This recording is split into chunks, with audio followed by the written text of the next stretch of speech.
आजची सगळ्यात मोठी बातमी समोर येते। कोरोना रोखण्यासाठी मुंबई पालिकेने कडक कारवाई करण्याचे निर्देश दिलेत। विना मास्क फिरणाऱ्यांवर कारवाई करण्याचे आदेश देण्यात आलेत। मास्क नसेल तर बस, रिक्षा, टॅक्सीत प्रवेश मिळणार नाहीये असे निर्देशच मुंबई पालिकेचे आयुक्त इक्बाल चहल यांनी दिलेत। क्षणाची महत्त्वाची बातमी आपण पाहतोय।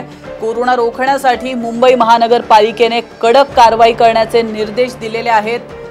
विना मास्क फिरणाऱ्यांवर कारवाई करण्यात येणार आहे। मास्क नसेल तर रिक्षा, बस, टॅक्सी मध्ये प्रवेश मिळणार नाहीये।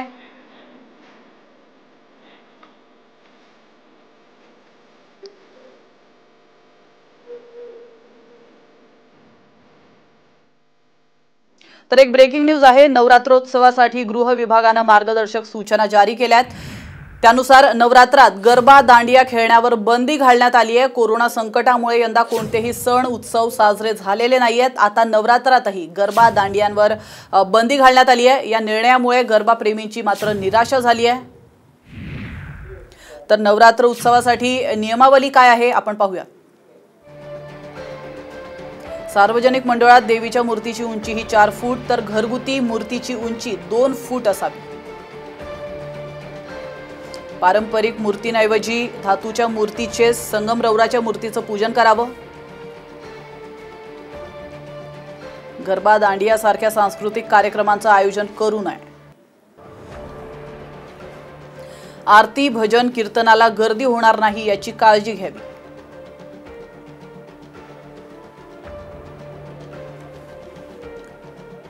तर बुलेटिन मध्ये आता एक महत्त्वाची बातमी आहे। मुंबईकरांसाठी मुंबई लोकल सुरू करण्याबाबत हायकोर्टाने राज्य सरकारला महत्त्वाचे निर्देश दिलेत। राज्य सरकारने आता नियोजित पद्धतीने मुंबई लोकल आणि सार्वजनिक वाहतूक सुरू करावी।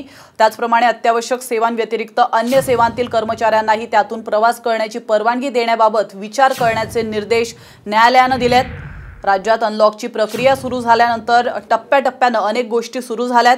तर कंपनी आणि कार्यालयांतही उपस्थिती वाढवण्यास मुभा दिली गेली आहे। मात्र सर्वसामान्यांसाठी लोकल सेवा बंद असल्याने अन्य वाहतूक व्यवस्थेवर ताण येतोय। त्यामुळे सोशल डिस्टन्सिंगचा फज्जा उडतोय आणि कोरोना संसर्गाचा धोका देखील अधिकच वाढलाय। दरम्यान 5 ऑक्टोबर पर्यंत राज्य सरकारला भूमिका मांडण्यास कोर्टाने सांगितलंय। तर लवकरात लवकर लोकल सेवा सुरू व्हावी अशी मागणीही प्रवाशांकडून होते।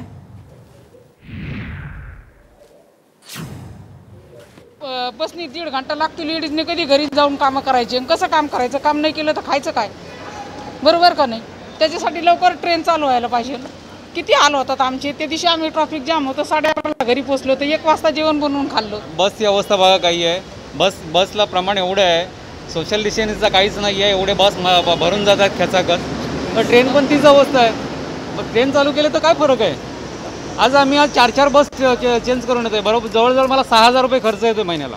खूप जास्त त्रास होतो। मी राहते डोंबिवलीला, इथून मला यायचं खोपटला, मग तिकडून मग दुसरी बस पकडून मग 2.5-3 तास असेच जाणार आमचे प्रवासात। कारण ट्रेन लवकर सुरू झालं तर चांगलंच आहे। कारण आम्ही लोक सुद्धा दिव्यावर नाही तर बस 2-2 चेंज करावे लागतं। भरपूर प्रॉब्लेम होतो। लाईनमध्ये उभं राहावं लागतं। सकाळी लाईनमध्ये उभं राहतो, अर्धा 1 तास आमचा प्रॉब्लेम होतो। कामावरती जावं लागतं, तेव्हा कामावरती सुद्धा लेट होतो आम्ही। दरम्यान मुंबईतील कोरोनाची परिस्थिती आणि लोकसंख्येचा विचार करता कार्यालयीन वेळांमध्ये बदल करण्याचा विचार सुरू आहे असं पर्यावरण मंत्री आदित्य ठाकरेंनी म्हटलंय। या क्षणाची महत्त्वाची ब्रेकिंग न्यूज आपण पाहतोय। कार्यालयीन कामासाठी पूर्ण 24 तासांचा वापर करता येतो का? त्यामुळे लोकल सेवेवर ताण येणार नाही यावर चर्चा सुरू आहे। तसं झाल्यास ऑक्टोबरमध्ये सर्वांसाठी लोकल सुरू होऊ शकते असं आदित्य ठाकरेंनी म्हटलंय। तर एका इंग्रजी वृत्तपत्राला दिलेल्या मुलाखतीत आदित्य ठाकरेंनी ऑक्टोबरमध्ये मुंबई लोकल पूर्ण क्षमतेने सुरू होण्याचे संकेत दिलेत। या बाबतीत ते उद्योजकांशीही संवाद साधणार आहेत।